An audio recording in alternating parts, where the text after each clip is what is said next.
อาหารลาวอยู่ต่างแดนมื้อนี้จะมาเฮ็ดลาบแหลวกุ้งปกติแล้วบ้านเฮาจะเฮ็ดลาบแหลวป่าใส่ปลาตองมาเฮ็ดลาบแต่ว่ามาอยู่ต่างบ้านต่างเมืองก็จะบ่มีปลาตองมื้อนี้นางก็จะมาใส่กุ้งแทนกุ้งนี่เขาจะแช่แข็งมาเอามาละลายน้ำก้อนก่อนในระหว่างที่ท่าน้ำก้อนละลายนางก็จะมาจีผักหอมเครื่องหอมของเฮาก็จะมีหัวสิงไข่หัวข่า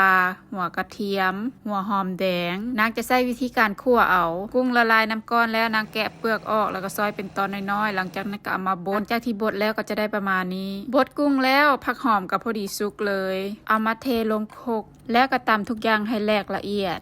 ลืมเอาใบขี้หูดมาตำใส่น้ำแต่ไก่บ่เป็นหยังหอมคือเก่าตำเครื่องแรกดีแล้วก็เอามักเผ็ดผงมาใส่มักลายก็ใส่ลายมักน้อยก็ใส่น้อยแล้วก็เอากุ้งที่บดแล้วลงมาใส่บดมะเขือต้มสุกมาใส่ลืมตำแต่ตอนทำอีทก็เลยได้บดเอาหลังจากนั้นก็มาปรุงใส่ปลาแดกใส่แป้งนัวหลังจากนั้นก็ตำทุกอย่างให้เข้ากันคนๆไปแบบนี้เลยถ้ามันแข็งเกินไปก็เติมน้ำที่ต้มสุกแล้วลงไป